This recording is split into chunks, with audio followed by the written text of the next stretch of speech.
ஆடும் வரிவேல் அணி சேவல் எனப் பாடும் பணியே பணியாய் அருள்வாய் தேடும் கயமா முகனை செருவில் சாடும் தனி யானை சகோதரனே. திருச்சிற்றம்பலம். திருநாவுக்கரசு வளர் திருத்தொண்டின் நெறிவாழ வரிஞான தவமுனிவர் வாகீசர் வாய்மிதிகள் பெருநாமச் சீர்பரவல் உர்கின்றேன் பேருலகில் ஒரு நாவுக்கு உரை செய்ய உண்ணாமை உணராதேன். திருச்சிற்றம்பலம். தென்னாடுடைய சிவனே போற்றி, என் நாட்டவர்க்கும் கிருபா போற்றி, ஏகம்பத்துரையந்தாய் போற்றி, பாகம் மண்ணுர் ஆனாய் போற்றி, பராய்த்துறை மேவிய பரணே போற்றி, சிராப்பள்ளி மேவிய சிவனே போற்றி, அண்ணாமலைய மன்னா போற்றி, கண்ணார் அமுத கடலே போற்றி, காவாய் கனகத்திரளைய போற்றி, கைலை மலையானே போற்றி போற்றி, வெற்றி வேல் முருகனுக்கு அரோகரா. திருச்சிற்றம்பலம். திருச்சிற்றம்பலம். அண்ட சராசரங்களுக்கெல்லாம் அதிபதியாக விளங்கக்கூடிய முருகப்பெருமானுடைய ஒப்பற்ற பெருங்கருணையினாலே சென்னை ஐசிஎஃப் கமலவன சத்சங்கத்தின் சார்பாக மிகச் சிறப்பாக நாம் சிந்தித்து கொண்டு இருக்கக்கூடிய அப்பர் சுவாமிகள் அருளி செய்த 4ஆம் திருமுறையிலே நாம் திருக்குறுக்கை வீரட்டம் என்று சொல்லக்கூடிய தலைப்பிலே இருக்கக்கூடிய மேலும் ஒரு திருநேரிசை பதிகத்தை சிந்திப்பதற்கு திருவருள் கூட்டி இருக்கின்றது. நாவரசர் திரு கருப்பரியலூர், திருப்புன்கூர், திருநீடூர் போன்ற தலங்களெல்லாம் தரிசித்தபடி திருக்குறுக்கை வருகின்றார். அங்கே சில காலம் தங்கி இருக்கின்றார். அப்பொழுது அவர் அருளி செய்த பதிகங்களாக 2 கிடைக்கின்றன. ஒன்றை நாம் சென்ற வகுப்பிலே பார்த்தோம், மற்றொன்றை இப்பொழுது பார்க்க இருக்கிறோம். அதில் ஆனால் 2 பாடல்கள் தான் இருக்கின்றன. மீதமுள்ள பாடல்கள் கிடைக்கல. அந்த 2 பாடல்களையும் இப்பொழுது நாம் சிந்திப்போம். திரு குறுக்கை வீரட்டம் என்று சொல்லக்கூடிய அந்த அட்டவிரட்டான தலங்களிலே அது ஒன்று. திருச்சிற்றம்பலம். நெடியமால் பிரமனோடு நீரெனும் பிழையம் கொள்ள அடியொடு முடியும் காணார் அச்சுணர்க்கு அம்பும் வில்லும் துடியுடை வேடராகி தூய மந்திரங்கள் சொல்லி கொடி நெடும் தேர் கொடுத்தார் குறுக்கை வீரட்டனாரே. நெடிய மால் பிரமனொடு நீர் எனும் பிழையம் கொள்ள. பிழையம்னா பிரளயம். பிரளயம் வந்துதான் இந்த பிரளய காலத்திலே நீரிலே எல்லாமே மூழ்கி போயிற்று. அப்படி ஒரு பிரளயம் வரும் என்று விஞ்ஞானிகளும் சொல்லுகிறார்கள். அப்படித்தான் இருந்தது முதல்ல என்னன்னு சொல்கிறாங்க. முதல்ல இந்த பூமியானது தோன்றிய பொழுது முழுமையாக ஒரு நெருப்பு கோலமாக இருந்திருக்க வாய்ப்பு இருந்திருக்கிறது. ஏன்னு கேட்டால் பூமியை தோண்டி உள்ளே போனால் அதுதான் இருக்குது. ஆகையினால அந்த நெருப்பு தணிப்பதற்காக அதிலே மழை சூழ்ந்து அந்த நீர் சூழ்ந்திருந்தது என்று சொல்லுகிறார். அந்த நீர் வற்றிய இடம், உலர்ந்த இடம் உலகம். ஆகையினாலே அது அப்படிதான் தமிழன் பேர் வச்சிருக்கான். உலகம்னு ஏன் பேர் வச்சான்னா உலர்ந்த இடம், நீர் உலர்ந்த இடம். அது மீதியெல்லாம் நீர், முக்கால்வாசி நீர் தானே இருக்கு. அப்படி இந்த நீர் சூழ்ந்த இந்த உலகத்தில் திரும்பவும் இந்த உலகம் முழுக்க நீரால் கொள்ளப்பெறும் என்பது நம்முடைய திருமுறைகளில் காணப்பெறுகின்ற செய்தி. மீண்டும் வெள்ளத்திலே அப்பொழுது பெருமான் விண்ணுக்கும் மண்ணுக்குமாய் அழலாய் எழுவாராம். அவரை பிரமனும் மாலும் அப்பொழுது தேடுவார்களாம். அடியும் முடியும் காண முடியாத அந்த நிலையிலே அந்த அழலுருவாய் தோன்றுவார் சிவபெருமான் என்று அவரை தஞ்சம் புக திருவடி தேடினார்கள். அவர் திருமுடி தேடினார், இவர் திருவடி தேடினார் என்கிற அந்த செய்தியை சொல்லுகிறார். நெடியம்மால் அடியும் பிரமன் முடியும் காணார். எப்பொழுது? நீரெனும் பிழையம் கொள்ள. அப்படி நீர் பிரளயமாக இந்த பிரபஞ்சத்தை சூழ்ந்த பொழுது அவர் அடலாய் எழுந்தார். இவர்கள் காணாது நின்றார்கள். அப்படிப்பட்ட இந்த சிவபெருமான் எங்கள் பெருமான். அர்ஜுனர்க்கு அம்பும் வில்லும், அர்ஜுனனுக்கு பாசுபதாஸ்திரம் கொடுத்தார்னார். அப்படி பாசுபதாஸ்திரம் கொடுக்கிற பொழுது எப்படி கொடுத்தார்? துடியுடை வேடராகி, கையிலே தான் ஒரு வேடுவன் போல அம்பையும் வில்லையும் வைத்து கொண்டு வந்தார். அர்ஜுனனுக்கு தன்னுடைய வில்லியும் அம்பும் மேல அசாத்திய நம்பிக்கை.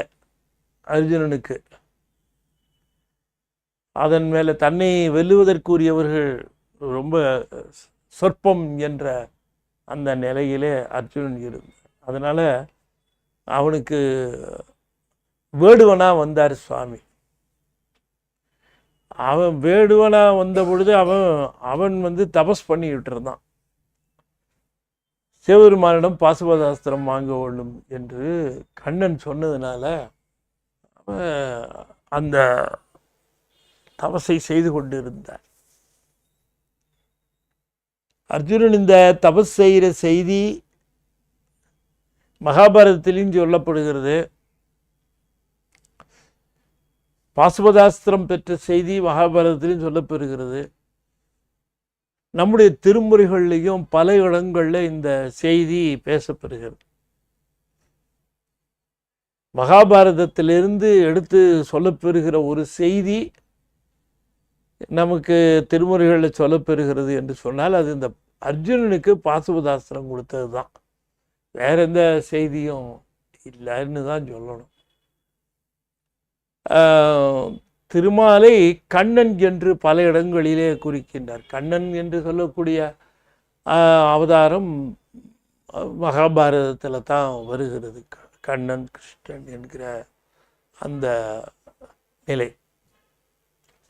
சரி, இப்போ இந்த பாசுபதாஸ்திரம் கொடுத்தவர் அஸ்திரம் என்பது என்ன அப்படின்னு கேட்டால், எந்த அஸ்திரங்கிறது பாசுபதாஸ்திரங்கிறது தனியாக ஒரு அம்பு இல்லை. அந்த அம்பை எடுத்து கொடுத்து அந்த அம்பையே விடுறது அப்படி இல்லை. அது ஒரு மந்திரம். அந்த மந்திரத்தை ஜெபிக்கின்ற பொழுது அந்த அம்பானது பாசுபதமாகிறது. ஆகையினாலே அந்த மந்திரத்தை அவர் உபதேசித்தார். சிவபெருமான் வேடுவனாக பாசுபதாஸ்திரம் கொடுத்தார் அப்படின்னு சொன்னால் ஏதோ ஒரு அம்பை எடுத்து கையில் கொடுத்தாருன்னு நினைக்கூடாது. அந்த மந்திரத்தை உபதேசித்தார். இந்த மந்திரத்தை உபதேசிக்கிற பொழுதே அது ஒரு வியப்பு. என்னன்னு கேட்டால், அந்த மந்திரம் ஒரே ஒரு தடவை தான் அது வேலை செய்யும். ஒரு அம்பை எடுத்து பாசுபத மந்திரத்தை சொல்லி அதை எய்தால் அவ்வளோதான். அதுக்கப்புறம் திரும்ப அந்த மந்திரம் உரியவருக்கு போயிடும். மகாபாரதத்திலேயே அர்ஜுனன் 2 தடவை வாங்குவான் இந்த பாசுபதம், அதை குறிப்பிடுவார்கள். ஆகையினால இந்த மந்திரத்தை சிவபெருமான் உபதேசிக்கின்றார். அவனுக்கு அந்த வெற்றி கொடி இருக்கக்கூடிய நெடுந்தேர் கொடுத்தார் என்று இங்கே சொல்லுகிறார். துடியுடை வேடராகி தூய மந்திரங்கள் சொல்லி கொடி நெடும் தேர் கொடுத்தார் குறுக்கை வீரட்டனாரே. அர்ஜுனர்க்கு மந்திரங்கள் சொல்லி எப்படி வந்தார்? அம்பும் வில்லும் துடியுடை வேடராய். துடியுடை வேடராகி துடிப்போ பரபர பிரிஸ்கா வந்தாராம். எங்க பாத்தியா இங்க போனச்சு பண்ணி அப்படின்னு காட்டு அம்பு பண்ணியிருக்காரு. அவன்கிட்ட போய் அவனே எப்பயாவது வாங்கினுட்டு முனைப்பா நிற்கிறான். அவன் முடிக்கலன்னு உடனே கையில் இருக்கிற வில்லால லொட்டுன்னு தட்டி, தப்பா உன்னை தான் கேட்குறேன், என்ன தூங்கிட்டு இருக்கேன்னு. அர்ஜுனன் டென்ஷன் ஆகிட்டான். தபஸ் இருக்கிறது கூட தெரியாமல் தூங்குகிறியம் அப்படின்ட்டு ஒழுங்காக போயிடு, இல்லைன்னா நான் உன்னை கொண்டுடுவேன். கொண்டுவியாடி என்ன அவ்வளோ சுலபம் உனக்கு என்று அவன்கிட்ட வாக்குவாதம் பண்ணி அவன் கடைசியில் ரொம்ப கோபமாகி அவன் வெளியே பிடிங்கி சிவபெருமானை அடித்தார். அதையும் கூட குறிப்பிடுகிறார்கள், அர்ஜுனன்ட்ட வில்லால் அடிபட்டது என்று சொல்லுவார்கள். போகிற இடத்துலாம் அடி வாங்குறது தான் அவருக்கு வேலை. கல்லால் அடி வாங்குறது, வில்லால் அடி வாங்குறது, அப்புறமா இப்படி அது அவருடைய பெருமை. அர்ஜுனன் சொல்லக்கூடாத அன்புள்ளது சிவபெருமான் மேல். அதை அதிலேயே நாம் பார்க்கலாம். சிவபெருமான் முழுமுதற் பொருள் என்கிற அந்த நிலையில் சிவத்தின் மேலே சொல்லனாத பக்தி பூண்டவன் அர்ஜுனன். அவருக்கு துடியுடை வேடராகி தூய மந்திரங்கள் சொல்லி கொடிநெடுந்தேர் கொடுத்தார் குறுக்கை வீரட்டனாரே என்று அதை சொல்லுகிறார். அடுத்ததாக ஒரு பாட்டில் இந்த குறுக்கை வீரட்டானத்தில் நடக்கிற பிரம்மோற்சவம் பற்றி சொல்லுகிறார். ஆத்தமாயி ஆயனும் மாலும் அன்றி மற்று ஒழிந்த தேவரு சோத்தம் பெருமான் என்று தொழுது தோத்திரங்கள் சொல்ல தீர்த்தமாம் அட்டமி முன் சீருடை 7 நாளும்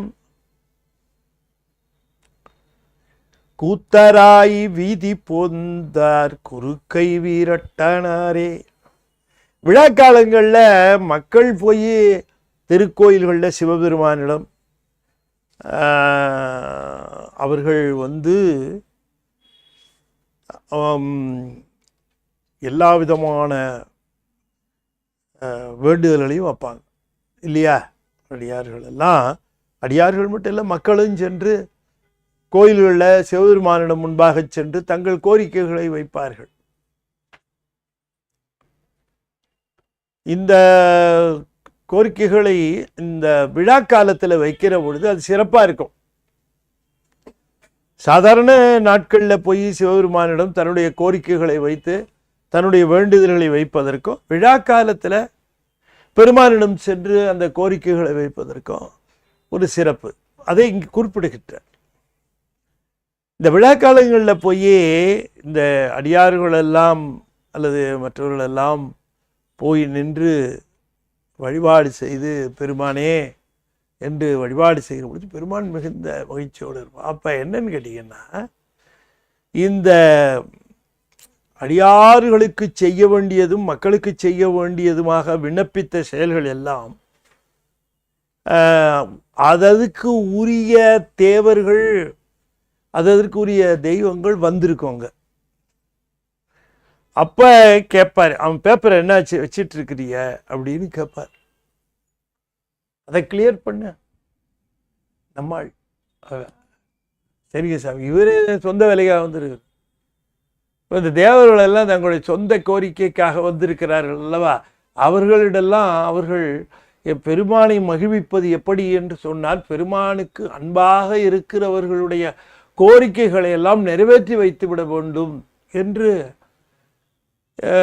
சூரிய சந்திரன் போன்றவர்கள் எல்லாம் அடியார்களுக்கு அவை நல்ல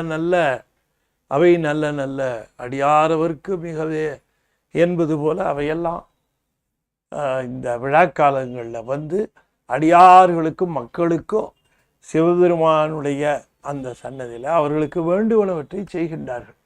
அவங்கவுங்க குறைகளை எல்லாம் தீர்த்து வைக்கின்றார்கள். இது இப்போ கூட பார்க்கலாம். இப்போ கலெக்டர் ஒரு இடத்துல என்ன பண்ணுவார், கேம்ப் போட்டு அங்கே இருக்கக்கூடிய மற்ற அதிகாரிகளை எல்லாத்தையும் வர சொல்லி மக்களை குறை கேட்பார். என்ன குறைகள் அப்படின்ட்டு. ஒருத்தர் எனக்கு இன்னும் டேக்ஸ் ரெசிப்ட் வரல அல்லது அசஸ்மெண்ட் வரலன்னா உடனே அந்த அதிகாரி இருப்பாங்க, அவர்கிட்ட என்ன அப்படி சொல்கிறாரு என்னாச்சு அப்படின்னு கேட்பார். அவங்க உடனே இது என்ன சமாதானம் அதெல்லாம் பண்ணி விடுங்கண்ணே அப்படின்னா சரி உடனே செய்துடும். இப்படி அந்தந்த மக்களுடைய குறைகளை அங்கங்கே இருக்கிற அதிகாரிகள் செய்து தீர்ப்பது போல் சிவபெருமான் விழா காலங்களில் இந்த திருமால் பிரம்மன் எல்லாருமே அங்கே இருப்பாங்களாம். எல்லாரும் சோத்தம் பெருமான் சோத்தம்னா வணக்கம்னு அர்த்தம். சொத்தம், சொத்து, சொத்தம். ரொம்ப கீழே இருக்கிறவங்க வணக்கம்னு சொல்லக்கூடாது பெரியவங்களுக்கு. வணக்கங்கிறது வந்து கொஞ்சம் சுமாராக அந்த சமநிலையில் இருக்கவங்க வணக்கம் வணக்கம்னு சொல்லிக்கலாம். ரொம்ப கீழ்நிலையில் இருக்கவங்க வணக்கம்னு சொல்ல முடியும். சொத்தம் பெருமான், சொத்து, சொத்தம். இது தாழ்ந்தவர்கள், மிக தாழ்ந்தவர்கள், உயர்ந்தவர்களுக்கு சொல்லுகிற வணக்கம். அதை சொல்லுகிறார்களாம் சிவபெருமானுக்கு. யாரு? திருமால். திருமாலுக்கும் பிரமனுக்கும் என்ன வேலைன்னா குரு பூஜை பண்ணுறதுதான் வேலையா. எப்போதும் சிவபெருமானுக்கும் பூஜை பண்ணுவார்களாம். சொல்றாரு. ஆத்தமாயி அயனும்மாலும். ஆத்தமாயினா அந்த குரு தொண்டுன்னு அர்த்தம். ஆத்தம், ஆப்தம்னா நெருக்கம்னு அர்த்தம். அது இங்கே குரு தொண்டை குறிக்கிறது. அயனும்மாலும் அன்றி மற்ற ஒழிந்த தேவர். அந்த அயனுமாலும் என்னன்னா ஆத்தமாய். அயனும்மாலும் அன்றி மற்றொழிந்த தேவர். சொத்து சொத்தம் எம்பெருமான் என்று, சொத்தம் வணக்கம் வணக்கம் என்று எம்பெருமான் என்று தொழுது தொத்திரங்கள் சொல்ல அட்டமி முன் சீருடை 7 நாளும். அட்டமி திதிக்கு முன்னால 7 நாட்கள் அங்க வேள்விகள் நடக்கும். திருக்குறுக்கை வீரட்டனத்தில் பிரம்மோற்சவத்தில் அந்த 7 நாள் நடக்கிற அந்த வேள்விகள் ரொம்ப சிறப்பாக இருக்கும். அதுக்கு பெருமான் எழுந்தருளுவார். திருக்குறுக்கை வீரட்டாளத்தில் பெருமான் எழுந்தருளுவார். அப்படி எழுந்தருளுகிற போது கூத்தாடி கொண்டே வருவாராம் அந்த 7 நாளும். அப்போ ரொம்ப மகிழ்ச்சியாக இருக்கிறது தான் அர்த்தம். கூத்தாடி கொண்டே வருவாராம் அந்த 7 நாள் உற்சவத்துக்கு அவர். அதை அப்பர் சுவாமிகள் அந்த காலத்தில் நடந்ததை அதை குறிப்பிட்டு சொல்லுகிறார். தீர்த்தம்னா வேள்வின்னு அர்த்தம். இந்த தீர்த்தமாயி அந்த பிரம்மோற்சவ வேள்விகளில் 7 நாளும் சீருடை 7 நாள், சிறப்பான 7 நாட்கள். எப்போ? அட்டமி திதிக்கு முன்னாலே 7 நாள். இப்போ அட்டமி 8ன்னா அதற்கு முன்னாலே 7 நாள். அது அந்த 7 நாள் அட்டமி திதி 7 நாள் என்று சொல்லுவது அந்த அமாவாசையிலிருந்து இருக்கக்கூடிய 8வது நாள். அப்படி அந்த 1, 2 அந்த 8ன்னா 8 தானே, நவமி 9, அந்த முன்னால் இருக்க 7 நாள் அது சொல்லுகிறார். அந்த 7 நாளும் கூத்தராய் வீதி போந்தார் குறுக்கை வீரட்டனாரே என்று அந்த உற்சவத்தில் கலந்துகிட்ட அந்த மகிழ்ச்சியை தெரிவித்து அங்கே சாமி பார்க்கிறார். அந்த திருமால், நான்முகன் உள்ளிட்ட தேவர்கள் எல்லாம் சாமிக்கு சாதாரணம் இல்லை, அவங்க பெரிய பதவியில் இருப்பாங்க. ஆனால் அப்பருடைய நிலைக்கு அவர்களெல்லாம் மிக அவர்கள் சோத்தம் பெருமான் என்று தொழுது தோத்திரங்கள் சொல்ல அதை சொல்லுகிறார் சாமி இந்த பாடலில் என்று சொல்லி இந்த 2 பாடலோடு இந்த பதிகம் நிறைவாகிறது. இனி தொடர்ந்து 51வது பதிகமாக இருக்கக்கூடிய திருக்கோடிக்கா என்கிற அந்த தலத்தினுடைய பதிகத்தை நாம் பார்க்கலாம். அதில் திரு செம்மன்பள்ளி, மயிலாடுதுறை, துருத்தி, வெள்ளிக்குடி, எதிர்கொள்பாடி எல்லாம் பணிந்து திருக்கோடிக்கா வருகிறார் தலப்பயணத்தின் போது. அப்பொழுது அருளி செய்த பதிகம் திருநேரிசை. இது 51வது பதிகம். திருச்சிற்றம்பலம்.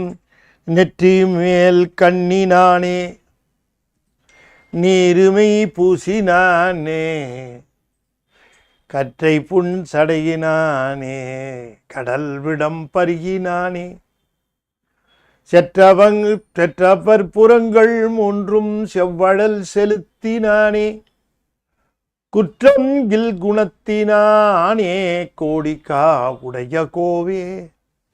திருக்கோடிக்காவிலே செல்வனாக ஆளுகின்ற அரசாக விற்றிருக்கக்கூடிய எங்கள் பெருமான், பெருமானே கோவே பெருமானே என்று அவரை விழிப்பதாக இந்த துதிகள் அமைகின்றன. நெற்றி மேல் கண்ணினானே, நெற்றிக்கண் உடைய ஒரே தலைவனாக இருக்கின்ற எங்கள் பெருமானே, நெற்றி கண்ணை உடையவனே. நீருமை பூசினானே, திருமேனி முழுவதும் திருநீற்றை பூசி இருக்கக்கூடிய பெருமானே. கற்றை புண் சடையினானே, மெல்லிய ஆனாலும் கற்றையாக இருக்கக்கூடிய திருச்சடையை உடைய பெருமானே, கடல் விடம் பருகினானே, பார்க்கடலை கடைந்த பொழுது அதிலே எழுந்த விடம், அமுதத்தை உண்ணுவதற்கு எத்தனையோ பேர் தயாராக இருந்தார்கள். எழுந்த விடத்தை என்ன செய்வது? அதை பருகியவன் சிவபெருமான். பருகினானே, செற்றவரு புறங்கள் மூன்றும் செவ்வழல் செலுத்தினானே. செற்றவர் புறங்கள் மூன்றும் செவ்வழல் செலுத்தினானே என்று சொல்லுகிறார். செற்றவர் என்று சொல்லுகிற பொழுது அந்த பகைவர்கள், இந்த பகைவர்கள் முப்புறங்களிலே இருந்து மற்ற உயிர்களுக்கு தீங்கு புரிந்து கொண்டிருந்தார்கள். அந்த தீங்கு புரிந்து கொண்டிருந்த அந்த முப்புறங்களைச் சேர்ந்தவர்களை பெருமான் தன்னுடைய அழலினாலே அந்த புறங்களை எரித்தான். செற்றவர் புறங்கள் மூன்றும் செலுத்தினானே, செவ்வழல் செலுத்தினான். அப்படி பார்வையினாலே அப்படி பார்த்தான். பார்த்த உடனேயே அப்படி பார்த்து அப்படி ஒரு நகை, ஒரு சிரிப்பு, இளம் சிரிப்பு, நகையினால் எரி ஊட்டினான். இந்த செவ்வழல் எப்படி செலுத்தினான்? புறங்கள் மூன்றும் தன்னுடைய நகையினால் செலுத்தினான், சிரிப்பினால். சிரிப்பினால்னு சொல்றதை விட நகுதலினால்னு சொல்லலாம், நகுதல். ஆகையினாலே செவ்வழல் செலுத்தினானே என்று சொல்லுது. செவ்வழல் செலுத்தினானே, குற்றமில் குணத்தினானே. குற்றமில்லாத குணம் உடையவன் சிவபெருமான். செவ்வழல் செலுத்தினானே, கடலுடன் பருகினானே, நீருமை பூசினானே, நெற்றி மேல் கண்ணினானே, ஆயினும் கூட குற்றமில்லாத குணத்தினானே. என் குணம் யாருக்கும் இல்லாத இந்த குணம் பெருமானுக்கு மட்டும்தான் உண்டு. என் குணம் யாருக்கு சொல்றது? எந்த கடவுளுக்கு சொல்ல முடியும்? எந்த தெய்வத்துக்கு சொல்ல முடியும்? சிவபெருமான் ஒருவனுக்குத்தான் சொல்ல முடியும். எனவே குற்றமில் குணத்தினானே கோடிக்கா உடைய கோவே என்று விழிக்கின்றார். எல்லாமே விழிதான், துதி. ரொம்ப அற்புதமான ஒரு துதி. இதை பாடினால் பெருமானுக்கு துதியாக. கடி கமழ் கொன்றையானே, கபாலம் கையந்தினானே, வடிவுடை மங்கை தன்னை மார்பிலோர் பாகத்தானே, அடியினை பரவ நாளும் அடியவர்க்கு அருள் செய்வானே, கொடியணி விழவது ஓவா கோடிக்கா உடைய கோவே. கொடியேற்றி விழாக்கள் செய்கிறது 365 நாள் நடக்குமா? 365 நாள் விழா நடக்கிற ஊரு கொடிக்கான்றார். அந்த காலத்துல அப்படி அவ்வளவு சிறப்பா இருந்திருக்கு. விழவு அது ஓவா. விழவு என்று சொன்னால் விழா, அது ஓவா நீங்காத. ஓவுதல்னா நீங்குதல், ஓவாத கோடிக்கா. அந்த விழா எப்பவுமே கொடியேற்றித்தானே விழா செய்வார்கள். அதனால கொடியணி விழவு அது ஓவா கோடிக்கா உடைய கோவே என்று விழித்து, கடி கமிழ் கொன்றை யானே, வாசனை மிக்க கொன்றை மலரை அணிந்த பெருமானே, கபாலம் கையந்தினானே, பிரம்ம கபாலத்தை தன்னுடைய கரத்திலே ஏந்தி இருக்கக்கூடிய பெருமானே, வடிவுடை மங்கை தன்னை மார்பிலோர் பாகத்தானே, தன்னுடைய ஆகத்திலே ஒரு பாகமாக அம்பாளை கொண்டிருக்கிறவன். திருக்கோடிக்காவில் இருக்கக்கூடிய அம்பிகையினுடைய பெயர் வடிவுடை மங்கையா. அதே அப்படியே அந்த பெயரே குறிப்பிடுகின்றார். வடிவுடை மங்கை தன்னை மார்பிலோர் பாகத்தானே, அடியினை பரவ நாளும் அடியவர்க்கு அருள் செய்வானே. அடியார்களெல்லாம் அடியினை 2 திருவடிகளையும் பரவுகின்றார்கள், போற்றுகின்றார்கள். பரவுதல்னா போற்றுதல், துதிக்கின்றார்கள். நாளும் அடியினை பரவ, அடியவர் நாளும் அடியினை பரவ அவர்க்கு அருள் செய்வானே. அடியவர் நாளும் அடியினை பரவ அவர்க்கு அருள் செய்வானேன்னு பிரிக்கிறது. நாளும் அடியினை பரவ, இந்த 2 திருவடிகள் அடியினை இந்த இணைன்னு சொல்லுகிற பொழுது எதை இணைன்னு சொல்லலாம், எதை துணைன்னு சொல்லலாம் அப்படிங்கிற அது ரெண்டு. இப்போ இணை துணை அப்படிங்கிற ரெண்டையும் நாம் தமிழ் சொல்லாக இருந்தாலும் இந்த இரண்டு தமிழ் சொற்களுக்கும் இருக்கக்கூடிய அந்த வேறுபாடு புரிஞ்சுக்கணும். ரெண்டு தான், துணைனாலும் ரெண்டு தான், இணைனாலும் ரெண்டு தான். துணைனாலும் ரெண்டு தான், இணைனாலும் ரெண்டு. இந்த இணைங்கிறதுல என்ன சிறப்புன்னா அந்த ரெண்டையும் பிரிக்க முடியாது. துணைன்னு இருக்கிறதுல பிரிக்கலாம். இப்போ ஒரு இணை செருப்பு அப்படின்னா ஒரு இணை, அது பிரிக்க முடியாது. செருப்பு இந்த செருப்பு அந்த செருப்பு பிரிக்க முடியாது. இப்போ எனக்கு துணை என்று ஒன்று இருந்தால் பிரிஞ்சுதான் இருப்போம். அது தனியாக இருக்கும், நானும் தனியாக. துணை சேர்ந்து ரெண்டுக்கு, எனக்கு துணைனா என்னோட தான் ரெண்டாவதுன்னு அர்த்தம். ஆனாலும் பிரிந்திருக்கும், பிரிந்தே இருக்கும், பிரிந்தும் இருக்கும்.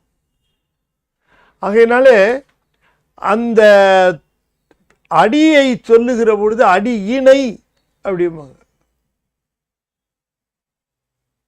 இப்ப அந்த இணை என்று சொல்லுகிற பொழுது இந்த இணை இரண்டு செயல்கள் ஒன்னாத்தான் இருக்கும். இந்த கால் இப்படி போச்சுன்னா அந்த கால் அப்படி போகுமா? இல்லை, இந்த கால் மட்டும் போயிட்டு இருக்கும், இந்த கால் போகாமல் நிற்கும். அப்படி முடியுமா? முடியாது.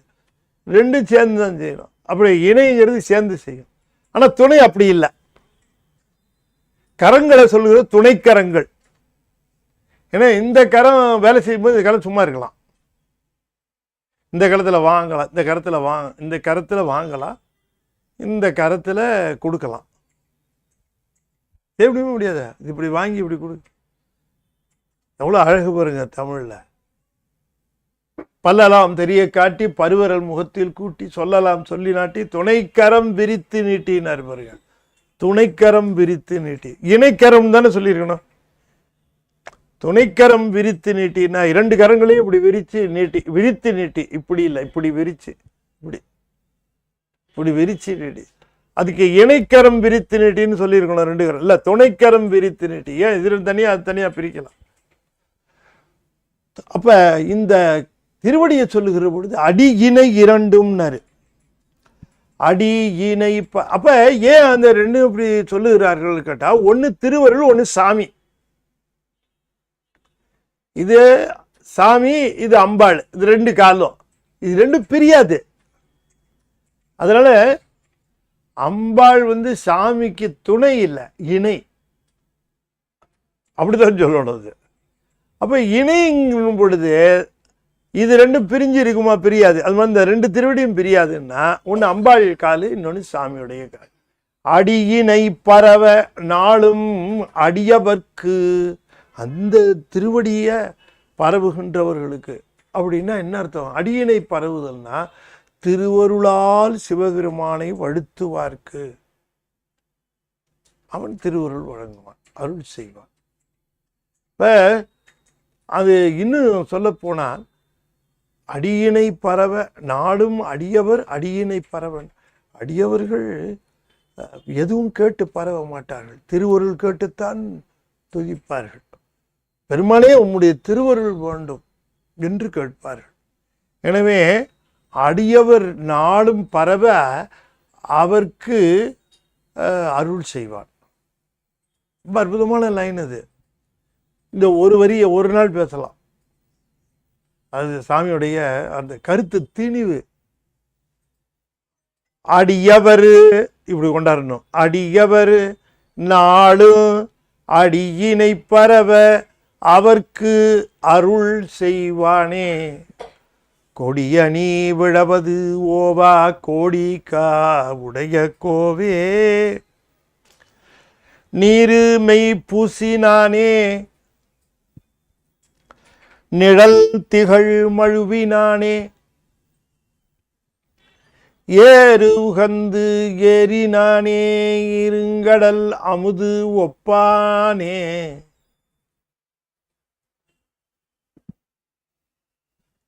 ஆறும் ஓர் நான்கு வேதம் அறம் உரைத்து அருளினானே கூறுமோர் பெண்ணினானே கோடிக்கா உடைய கோவே. அப்ப பெருமானி துதிதான் விழிக்கின்றார்.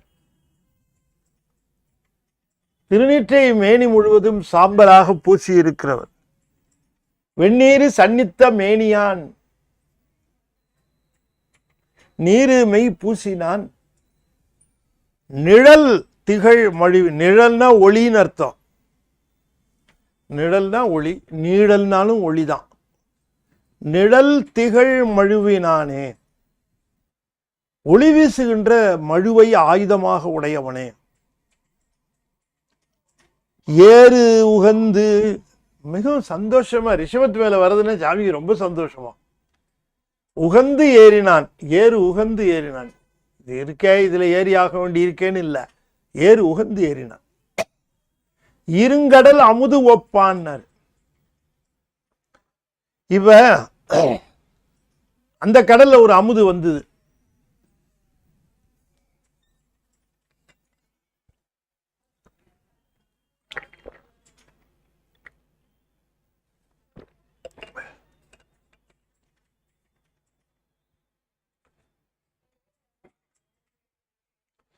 அந்த கடல்ல ஒரு அமுது வந்து பார்க்கடல்ல. ஆனா நஞ்சு கலந்த அமுது, அமுதோடு கலந்த நெஞ்சினை மிடரில் அடக்கிய வேதியனே. ஆனால் பெருமான் வந்து ஒரு அமுது. அந்த அமுது எப்படின்னா நஞ்சியே அமுதாக்கும். அப்படிப்பட்ட அமுது இது. இந்த அமுது எந்த கடல்ல இருந்து வந்து? அருட்கடல்ல, கருணை கடல்ல வந்து அமுது. அந்த அமுது போல இல்லை இது, இந்த கருணை கடல் வந்து அமுது. அதனாலதான் சொல்லுகிறார் இரும் கடல். இரும் கடல்னா பெருமை மிகுந்த, இரும் என்று சொன்னால் பெருமை மிகுந்த கருணை கடலிலே எழுந்த அமுது ஒப்பானே. 6 அங்கங்களும் 4 வேதங்களையும் உரைத்து அருளினானே. கூறும் ஓர் பெண்ணினானே, ஒரு கூறிலே பெண்ணை உடையவனாக இருக்கின்றவனே. கூறும் ஓர் பெண்ணினானே, ஓர் பெண்ணினானே, அம்பாளாகவும் சொல்லப்படுகிறவன். கூறும் ஓர் பெண்ணினானே, கூறுங்கிறதுக்கு சொல்லப்படுகிறன்னு அர்த்தம் எழுதலாம்.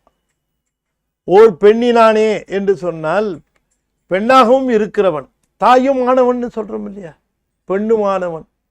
பெண்ணினான், பெண்ணினான் சொல்லுகிறார்.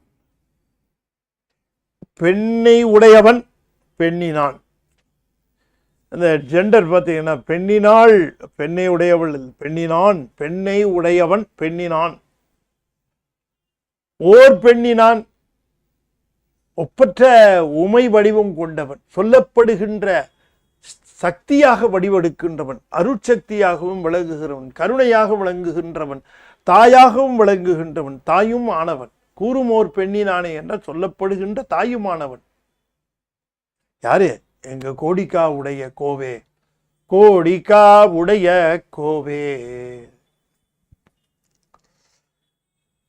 காலனை காலால் சிற்றன்று அருள்புரி கருணையானே, நீலமார் கண்டத்தானே, நீள்முடிய அமரர் கோவே. ஞாலமாம் பெருமையானே, நளிர் இளந்திங்கள் சூடும் கோலம் ஆர் சடையினானே, கோடி கா உடைய கோவே. காலனை காலால் செற்று அன்று அருள் புரி கருணையானே.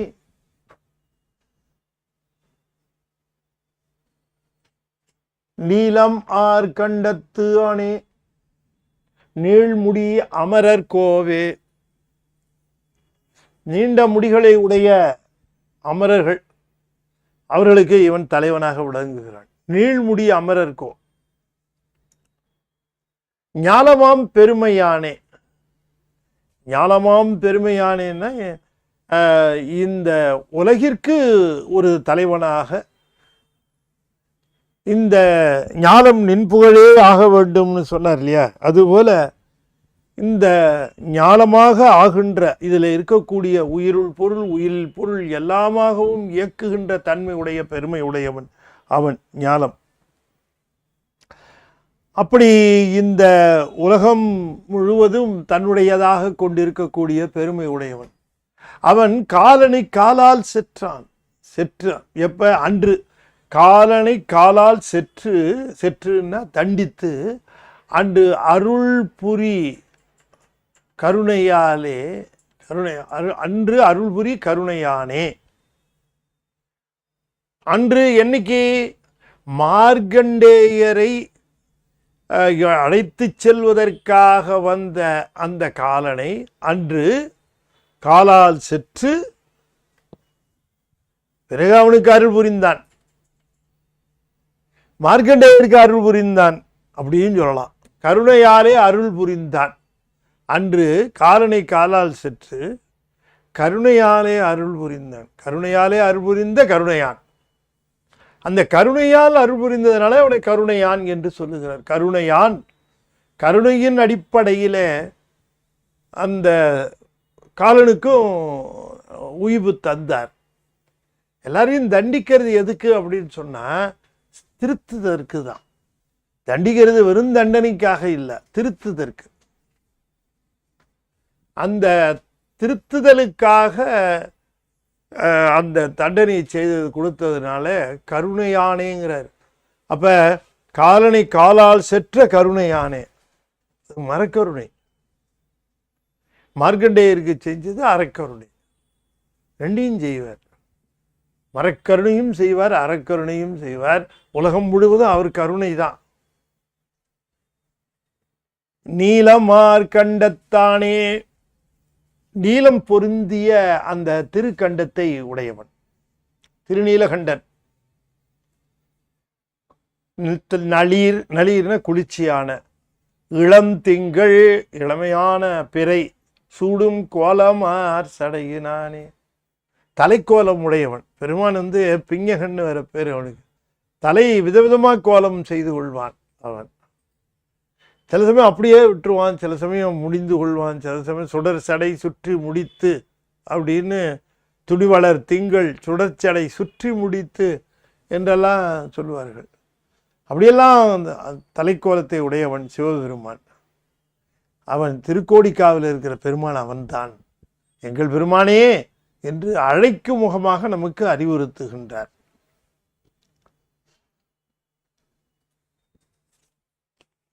இனி அடுத்த பாடல். பூண் அரவு ஆரத்தானே புலி உரி அறையினானே காணில் வெண்கோவணமும் கையிலோர் கபாலம் ஏந்தி ஊணுமோர் பிச்சையானே உமையொரு பாகத்தானே. ஆரத்தானே அறையினானே பிச்சையானே ஒரு பாகத்தானே பிறையினானே கோடிக்காவுடைய கோவே. எல்லாம் விழிதான். பூண் அரவத்தானே, பூண் அரவு ஆரம்னா மாலை. அந்த பூனை உடைய அந்த அழகுமிக்க அந்த பாம்பு, அழகுனா நல்ல பாம்பு, அந்த பூனாக அணிகலனாக அந்த மாலையை அணிந்தவன் சிவபெருமான். மாலை போன்ற அணிகலனாக பாம்பை அணிந்தவன். அது புலி உரி அறையினான். புலித்தொலை இடையிலே சுற்றியவன். பார்த்தா காணில் நாம் பார்த்தோம் என்று சொன்னால் காணில் வெண்கோவணம், வெள்ளையா ஒரு கோவணம், கையில் ஒரு கபாலம் ஏந்தி, கோவணமும் கையில கபாலமும் ஏந்தி ஊணுமோர் பிச்சையானே. ஊன்னா உணவுக்காக பிச்சை எடுக்கின்றவனே இல்லையா. இறந்துண்பார் பெருமான், பலியேற்று திரிகின்றார். கபாலம் ஏந்தி ஊணும் ஓர் பிச்சையானே. ஓர் பிச்சை யானைங்கிறது ஒரு பிச்சை எடுக்கின்றவனே, ஒப்பற்ற பிச்சை எடுக்கின்றவனே. உமை ஒரு பாகத்தானே, அம்பாளை ஒரு பாகத்திலே உடையவளே. கோணல் வெண் பிறையினானே, வளைந்து கிடக்கின்ற வெண்மையான பிறையினை தன்னுடைய சடையிலே சூடிக்கொண்டு இருக்கக்கூடிய பெருமானே, கோடிக்காவுடைய கோவே, இந்த திருக்கோடிக்காவிலே எழுந்தருளி இருக்கின்ற எங்கள் தலைவரே என்று அதிலே விழிக்கின்றார். பூண் அரவு ஆரத்தானே, புலி உரி அறையினானே. ஏதாவது ஒன்று சிறப்பாக இருக்கா? பாம்பு அணிகலன், உடை புலித்தோல், உள்ளே போட்டிருக்கிற இது கோவணம், அதுக்கப்புறம் கையில் ஒரு கபாலம், எடுக்கிறது பிச்சை, இதில் கூடவே சம்சாரத்தையும் கூட்டிகிட்டு வர போகிறார். உமையொரு பாகம். இது பிச்சை எடுக்க போகிறவர் தலையில் ஒரு பெறையை சூடி கொண்டு இருக்கிறார்.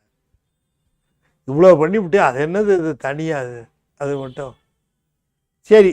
தலையில் சூடினார், என்ன கோணலாக இருக்குது, அது போய் வளைஞ்சிருக்கிற அந்த பிறையை சூடி கொண்டு இருக்கிறார். இதுதான் சிறப்பு அவர். ஆனால் கோடிக்காவுக்கு அவர் தான் அரசர், கோவேட அரசர், திருக்கோடிக்காவுடைய அரசர் அவர் தான் என்று சொல்லுகிறார். கேழல் வெண் கொம்பு பூண்ட கிளரொளி மார்பினானே. பன்றியினுடைய கொம்பு, அந்த பன்றி கொம்பை ஒடிச்சு மார்பில் அணிந்து கொண்டார். எந்த பன்றி? திருமால் பன்றி அவதாரம் எடுத்து வராக அவதாரம் எடுத்த பொழுது மயங்கினார். அவர் வெற்றியினுடைய அந்த மயக்கத்தில் தனக்கு வெற்றி கிட்டியது தன்னுடைய சாமர்த்தியம்னு நினச்சுவிட்டார். அப்போ கொஞ்சம் தட்ட வேண்டியிருந்தது திருமாலை. அவர் தட்டவனு தான் தெரிஞ்சுது உன் நிலைமை என்னன்ட்டு, இல்லையா? அப்போ அந்த உண்மை நிலை தெரியாமல் சில பேர் நிலை தடுமாறுவார்கள். அப்போ அந்த நிலையை காட்டுவதற்காக சாமி அப்படி செய்வார் என்று சொல்லுகிறத நம்ம பார்க்கிறோம். எல்லாருக்கும் காட்டுவாரானது, எல்லாரையும் காட்ட மாட்டார். யாருக்கு காட்டினா புரிஞ்சுக்குவாங்களோ, அவங்க திருந்துவாங்களோ அவங்களுக்கு காட்டுவார். அவங்களுக்கு தான் காட்டுவார், மற்றவங்களுக்கு காட்ட மாட்டார். அது அனுபவித்து திருந்தோம். இவருக்கு இந்த ஒரு தட்டு தான் தட்டினார், கொம்பை ஒடிச்சார், சுதாரிச்சிட்டார். ஜெய ஜெய போற்றி அப்படின்னுட்டார். கேழல் வெண் கொம்பு பூண்ட கிளர் ஒளி மார்பினானே. அந்த கொம்பு பூண்டதனுடைய கிளர் ஒளி அது திருமாலுடைய பன்றி கொம்பாக இருக்கின்ற காரணத்தினாலே அவனுடைய பெருமையை பறைசாற்றுகின்ற அந்த முதன்மைத்தன்மையை, அவரே முதன்மை பொருள் என்கிற தன்மையை அது சாற்றுகின்றது, பெருமையாக சாற்றுகின்றதாம். கிளர் ஒளி மார்பினானே. இந்த நாதஸ்வரம் இதில் எல்லாம் பெரிய வித்வான்களாக இருக்கிறவங்க எங்கேயாவது அவங்களுக்கு சிறந்த மெடலு பரிசு தான் வாங்கலாம். அந்த நாதஸ்வரத்திலேயே அப்படி கட்டி அதுலேயே தொங்கிட்டுருப்பார்கள். இல்லைன்னா சமயம் மார்பிளையே அப்படி அந்த பதக்கத்தை அப்படி போட்டிருப்பாங்க. அவங்களுக்கு சிறந்த இசை வாணர், இசை கலைஞர் அந்த பட்டம் கொடுத்தா மார்பிள் அப்படி போட்டு, அது மாதிரி சிவரும் அந்த பன்றி கொம்பு போட்டிருக்காராம். ஆகையினால திருமாலுக்கும் மேம்பட்ட முதன்மைத்தன்மையை காட்டுகின்ற முதன்மாக அது. கிளரொளி மார்பினானே. எந்தை பெம்மான், எங்கள் பெருமானே, மாழை உன் கண்ணினார்கள் வலைத்தனில் மயங்குகின்றேன். இதுதான் நம்புற மாதிரி இருக்கா? இது இதெல்லாம் சொல்றாரு. சரி, இது மாழை ஒன் மாழை ஒன் கண்ணினார்கள் அப்படின்னு சொல்லுகிற பொழுது அந்த பெண்களுடைய வலையில் நான் சிக்கிக்கொண்டேன், சிக்கியவனாக இருக்கின்றேனே அப்படின்னு சொல்லுகிறார். அது எப்படி மாழை ஒன் கண்ணினார்கள் அப்படிங்கிறத நம்ம எப்படி சொல்ல முடியும்? மாழை ஒன் கண்ணினார்கள்னா கண்ணு ரொம்ப அழகு, பெண்களுக்கு ஒன் கண்ணினார்கள், ஒளிமிக்க, ஒன்றுனா ஒளிமிக்க கண்ணை உடையவர்கள், மாழைனா அழகு. அது அப்படி மாலை உன் கண் பறவையை தந்து ஆண்டானைன்னாரு சுந்தரமூர்த்தி சாமி. மாலை உன் கண் பறவையை தந்து ஆண்டானை, ஏழையேன் பிரிந்திருக்கேன் என் ஆரூர் இறைவனையே அப்படின்னு அப்படி சொல்லுகிறார். அங்கே அந்த மாழைங்கிறது ரொம்ப அழகு மிக்க அந்த கண்ணினார்கள், கண்ணாகிய வலை, கண்ணிலே வலை, அந்த வலையிலே நான் மயங்குகிறேன் அப்படின்னு சொல்லுகிறார். அது பொதுவாக இல்லறத்தார் ஆன்மீகத்திலே செல்வதற்கு, இறைவன் மேலே அன்பு செலுத்தி அதில் செல்வதற்கு பெருந்தடையாக இருப்பது அந்த நெறியிலே அவர்களுக்கு இது நெறி அந்த தடையாக இருக்கும். அவர்களுக்கு அப்படி ஆத்தமானவர்கள் கூடி அயலது பேசவும்னார். அது மாதிரி மணிவாசகர் சொன்னது போல நாத்திகம் பேசி நாத்தழும்பேறினர். எத்தனை தடை வரும்னு சொல்லுகிற பொழுது அந்த வலை தனில் என்று சொல்லுகிற அந்த செய்தி, பெண்கள் எங்கேயாவது குடும்பத்தை விட்டுட்டு போயிடுவார், பாதுகாப்பு இல்லாமல் போயிடுமே, நமக்கு பாதுகாப்பு இல்லாமல் போயிடுமே, நம்முடைய குழந்தைங்களுக்கு என்ற அந்த ஆதங்கத்தில் அவர்களை விட்டு செல்வதற்கு அஞ்சுகின்ற அந்த நிலையில் பந்தம் பாசமும் தடுக்கின்ற அந்த நிலையை உடையவர்களை குறித்து அதை சொல்லுகிற. ஆகையினாலே மழை உன் கண்ணினார்கள் வலைதனில் மயங்குகின்றேன் என்று சொல்வது கீழ்மை பெண்கள் குறித்து சொன்னது அல்ல. அது தன்னுடைய இல்லறத்திலே அந்த சிக்குண்டு தவிக்கின்ற அந்த நிலையை எடுத்து சொல்லுகிறவர்கள் சார்பாக பேசுகிறார். கூழை ஏருடை செல்வா, கூழைனா குள்ளமாக இருக்கக்கூடிய அப்படின்னு அர்த்தம். அந்த குள்ளமாக இருக்கக்கூடிய எருதின் மேலே செல்லுகின்ற செல்வா, கோடி காவுடைய கோவே என்று கூறுகின்றார். அழலும்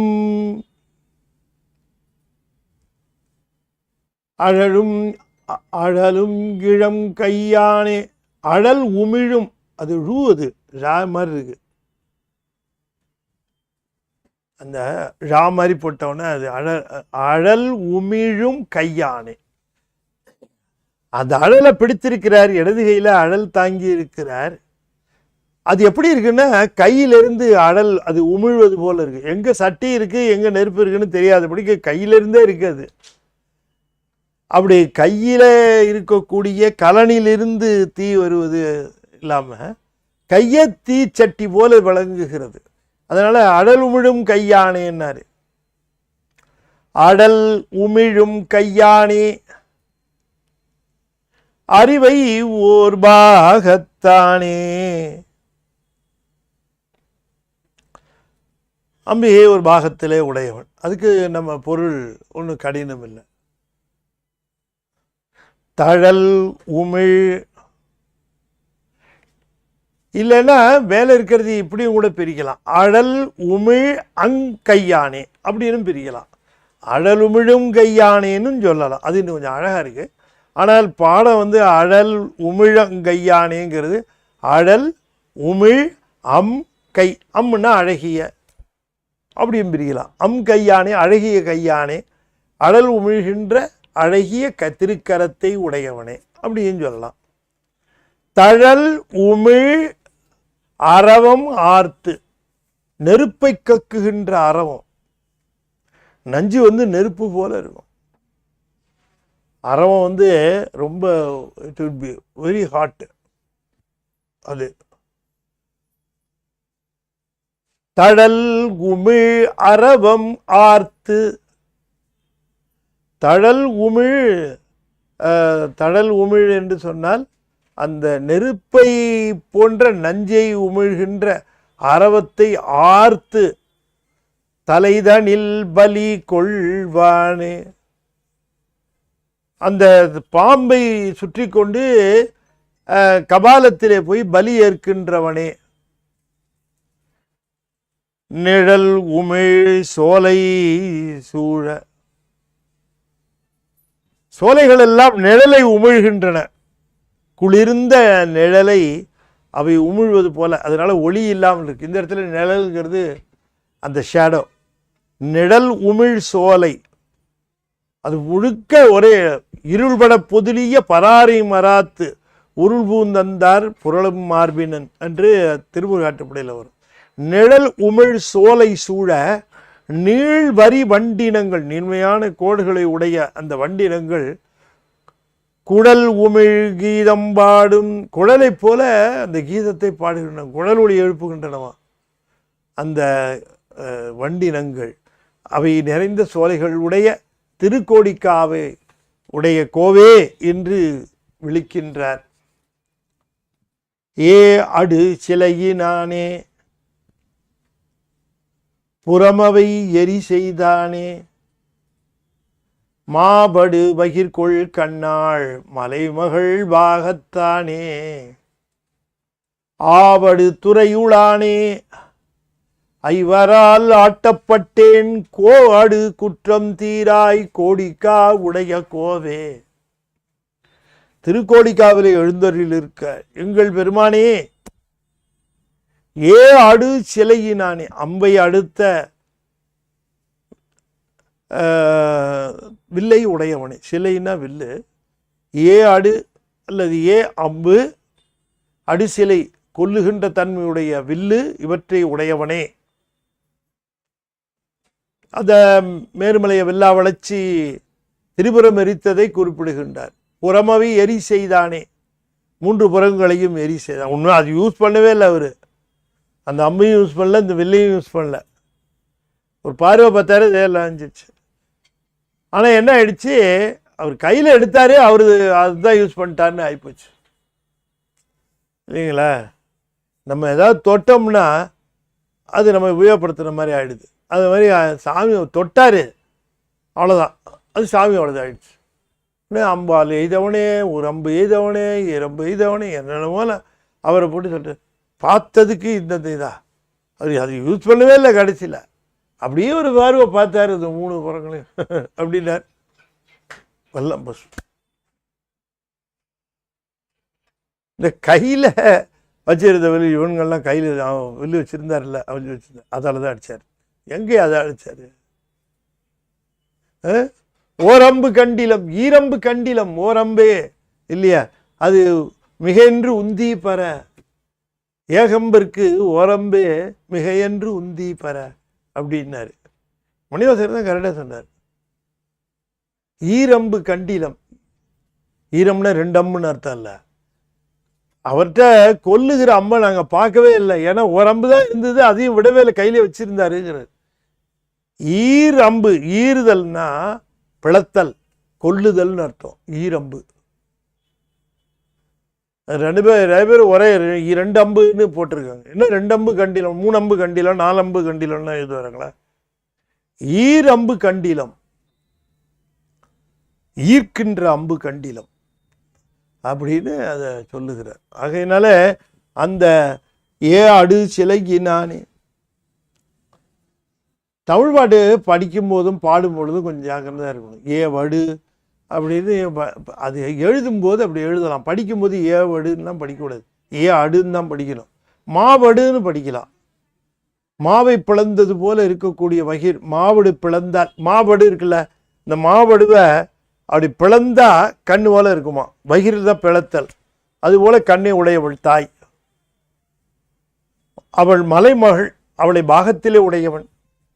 பக்கத்திலே இருக்கு போல இருக்கு திருவாவடுதுறை, அதை ஞாபகப்படுத்திக்கிட்டார். ஆவடுதுறை உளானே ஐவரால் ஆட்டப்பட்டு 5 பேர் என்னை படுத்துகிற பாடு சாமி சொல்லி மாளாது.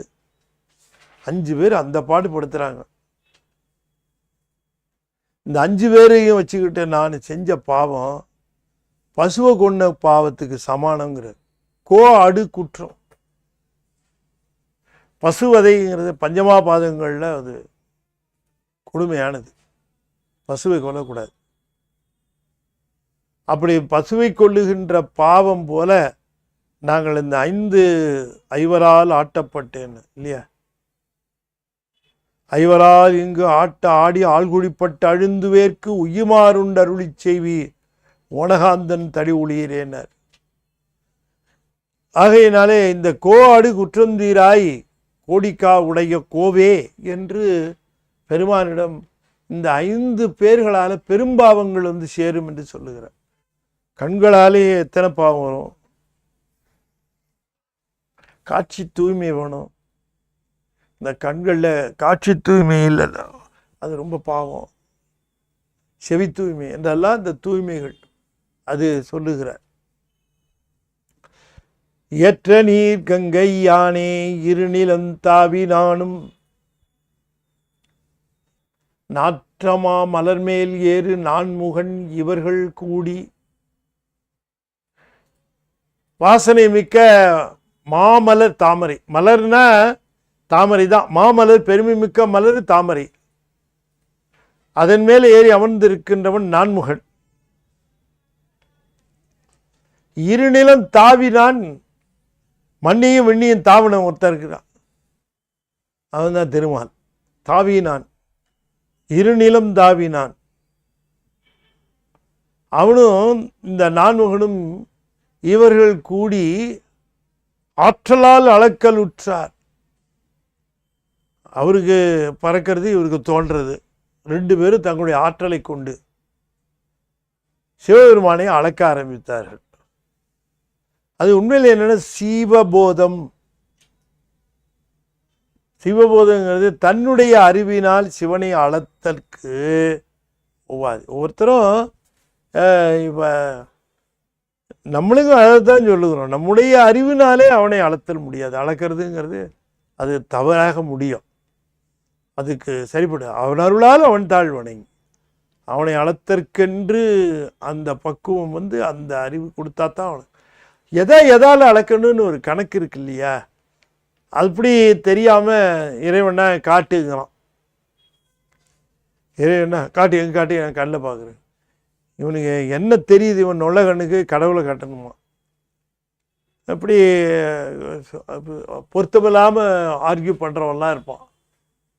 ஆகையால் ஆற்றால் அளக்கல் உற்றார்க்கு அழலுரு ஆயினானே, அவர்களுக்கு அளக்க முடியாத அளவிற்கு ஒரு அழலுரு எடுத்த எங்கள் பெருமானே, கூற்றுக்கு கூற்றதானாய், கூற்றுவனுக்கு கூற்றுவனாக நீ நின்ற, காலனுக்கு காலனானாய்.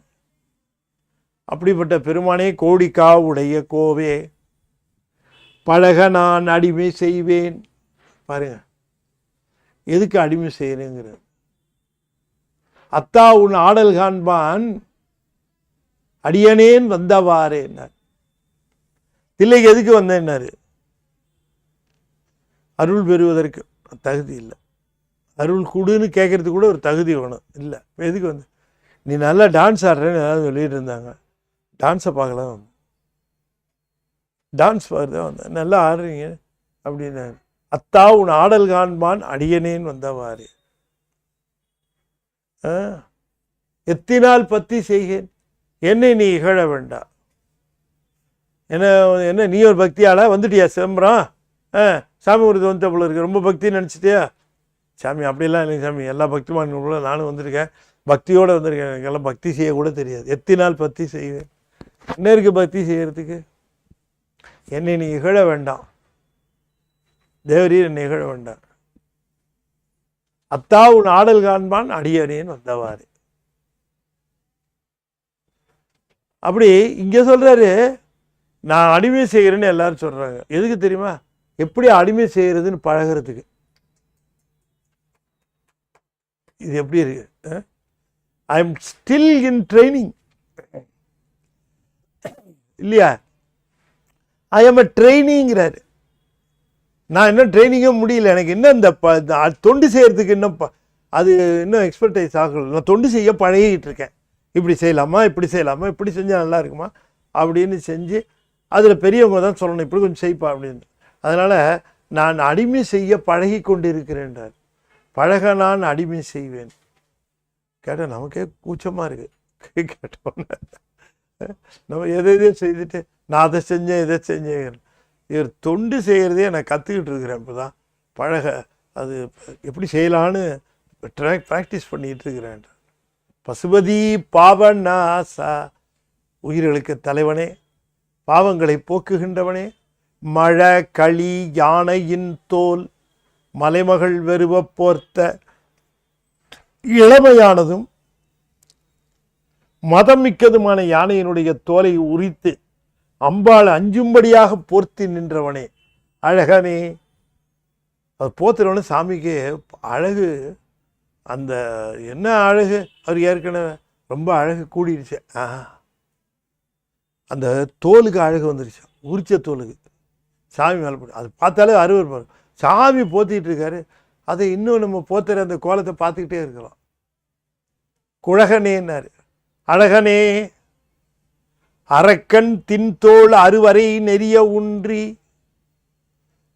அரக்கன் இந்த தசகிரீவன் இருக்கிறானே, 10 தலை ராவணன், அவனை கைலாயத்துக்கு கீழே நெறிய ஒரு மிதி நசுக்கி ஊன்றும். இவனோட தான் அத்தனை நாள் போராடிட்டு இருந்தார் ராமர்.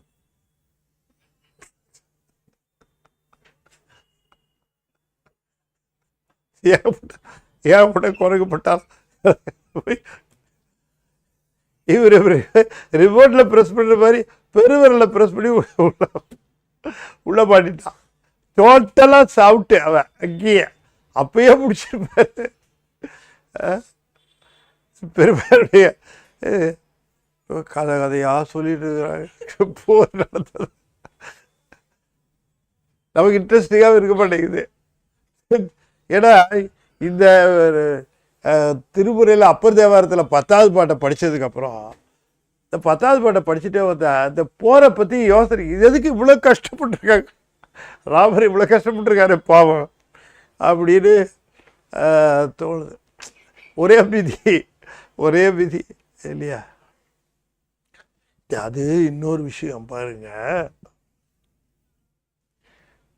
அதுலேயே தான் வருது. நான் சொல்றது ராமாயணத்தில் இல்லாத செய்தியெல்லாம் நான் சொல்லலை. இந்த வாலி இருக்கிறான் பாருங்க, அவன் என்ன பண்ணிட்டான், இந்த ராவணன் எங்கோ திரிஞ்சிட்டு இருந்திருக்கான், அங்கே இங்கே மலைக்கு மேலே அங்கே. இவன் வீட்டை விட்டு கிளம்பும் போது புள்ள அழுதுது. எங்கள் பையன் அழுகுறான், நீங்கள் பாட்டு போகிறீங்களே அப்படின்போது, எனக்கு வேலை இருக்குமா சும்மா இருந்தீன்னு. அவன் அழுதுகிட்டு இருக்கான், நான் அவனை சமாதானம் பண்ணிடுறேன், வரும்போது பொம்மை கொண்டாரேன் அப்படின்ட்டு போயிட்டான். அப்படி போனவன் வேலையை முடிச்சிடுவோம். இவன் அங்கே இங்கே முன்னா டக்குன்னு வாலில் அப்படியே ஒரு லாவி ஒரு சுருட்டி கொண்டாந்து. நான் சொல்ற கதை ராமாயணத்தில் இருக்கு. வாலியோட பிள்ளை தொட்டில் இருக்கு, அது மேலே பொம்மை மாதிரி தொங்க விட்டான். அந்த 10 தலையோட இருக்கா, இப்படி சிரிக்க ஆரம்பிச்சிருச்சு. அது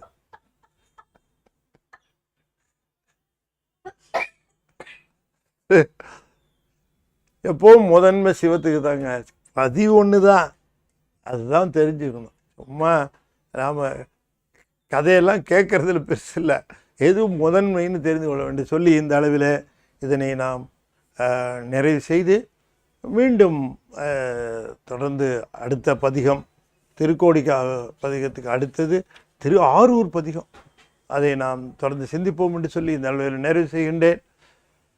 நிறைவு செய்வதற்கு முன்பாக சில செய்திகள். அதாவது ஞானத்திரள் பத்திரிக்கை நீங்கள் அவசியமாக அதில் மெம்பராக இருப்பீங்க. 14 வருஷம் முடிஞ்சு 15வது வருஷம் தொடக்க விழா திருப்பெருந்துறையில் நடக்குது. ஞானத்திரளுக்கு ரொம்ப திருமுறைகளினுடைய சாரம், எசன்ஸு, ஜூஸு, சரி அரிய செய்திகள் என்ன இதுதான் அதில் இருக்கும். ரொம்ப ரொம்ப செலக்டிவ் அண்ட் ஆல்சோ யூஸ்ஃபுல். நம்முடைய சமயத்தினுடைய பெருமை சும்மா சாதாரண ஒரு ஆன்மீக பத்திரிகை மாதிரிலாம் இருக்காது. நம்ம சைவத்தினுடைய பெருமை பேசுகிறது ஒரு இது விஷயமா இருக்கும், விஷயார்த்தமாக இருக்கும். அப்படிப்பட்ட பத்திரிகை நீங்கள் மெம்பர் ஆகணும், மற்றவர்களையும் மெம்பர் ஆக்குங்க. திருமுறைக்கு தொண்டு செய்வது, அதில் வருகிற கட்டுரைகளுக்கு நீங்கள் ஸ்பான்சர்ஷிப் கொடுக்கலாம். அதனுடைய ஆண்டு விழா திருப்பெருந்துறையில் ஜனவரி 26 நிகழ்கிறது. வாருங்கள், திருவாசக விழாவாக மலர்கிறது. திருப்பெருந்துறையும் நீங்கள் தரிசிக்கலாம், ஞானபீடம் வந்து தரிசிக்கலாம், வாருங்கள் என்று அழைத்துவிட்டு நம்முடைய ஞானத்திரள் சார்பாக அடியேன் சித்தாந்த வகுப்பு எடுக்கிறேன். ஜனவரி 2025 தொடங்குது. உமாபதி சிவத்தினுடைய நூல்கள் 5 நூல்கள், அற்புதமான நூல்களை நாம் சிந்திக்கிறோம். நாம் சைவ சித்தாந்தத்தில் என்ன தெரிந்து வைத்திருக்கிறோம் என்பதை ஒரு அளந்து காட்டுகிறது மட்டுமல்லாமல் தெளிவு ஏற்படுத்துகின்ற நூல்கள். அதை நாம் சிந்திப்போம். 1 வருஷ கோர்ஸு, மாதத்துக்கு 2 வகுப்பு, 2 ஞாயிற்றுக்கிழமை காலை 10லிருந்து 12 பதிவு செய்து கொள்ளுங்கள். அப்புறம் திருமந்திரம் முழுக்க யூஎஸ்பியில் இருக்குது. பெரிய புராணம் முழுக்க அடியேன் பேசியிருக்கேன், யூஎஸ்பியில் இருக்குது. இதையெல்லாம் வாங்கி பயன்பெறுங்கள். ஞானக்குழந்தை அது ஆங்கிலத்தில் இருக்குது, குழந்தைகளுக்கு பரிசாக கொடுங்க. இன்னொரு இனிய செய்தி, திருநாவுக்கரசு நாயனாருடைய வரலாறு, அப்பர் சுவாமியுடைய வரலாறு படக்கதையாக சிறுவர்களுக்கு நம்முடைய 4 வரையும் சொல்லிடணும். ஞானசம்பந்தர் வந்தது போல இப்போ திருநாவுக்கரசரை அவர்களுக்கு தெளிவுபடுத்த படக்கதையாக வெளிவருகிறது. அதனுடைய விலை 490 ரூபா, அடுத்த மாதம் வெளிவருகிறது. நீங்கள் முன்னமே பதிவு செய்தால் 60 ரூபா சலுகை விலை, 430 ரூபாய்க்கு பதிவு செய்து கொள்ளலாம். வேணும்னா நீங்கள் பதிவு செய்தால் ரிலீஸ் ஆகணும்னா உங்களுக்கு அந்த ப்ரைஸ்லேயே அனுப்பிச்சி வைப்போம், தபால் செலவு தனி என்று சொல்லி இந்த அளவில் நிறைவு செய்யும் முகமாக 5 எழுத்து 5 முறை ஓதுவேன். அன்பர்கள் தொடர்ந்து ஓத வேண்டும் என்று திருவடி பணிந்து வேண்டிக் கொள்கின்றேன். திருச்சிற்றம்பலம். தென்னாடுடைய சிவனே போற்றி. திருச்சிற்றம்பலம். ஓ நமச்சிவாய, ஓ நமச்சிவாய, ஓ நமச்சிவாய, ஓ நமச்சிவாய, ஓம் நமச்சிவாய. திருச்சிற்றம்பலம். நாளைய தினம் கத்தார் சரவணன் தம்பதியர் ஏற்பாடு செய்திருக்கக்கூடிய ஞானத்திரள் சார்பாக பெரிய புராணம் ஆங்கில வகுப்பு அப்பூதி அடிகள் நாயனார் புராணம் நாம் சிந்திக்க இருக்கிறோம். நாளைய தினம் இந்த ஆன்லைன் வகுப்பில் கலந்து கொள்ளுங்கள் என்று சொல்லி இந்த அளவில் நிறைவு செய்து விடைபெறுகிறேன். நன்றி, வணக்கம். திருச்சிற்றம்பலம். தென்னாடுடைய சிவனே போற்றி, என் நாட்டவர்க்கும் இறைவா போற்றி. வெற்றிவேல் முருகனுக்கு அரோகரா. திருச்சிற்றம்பலம்.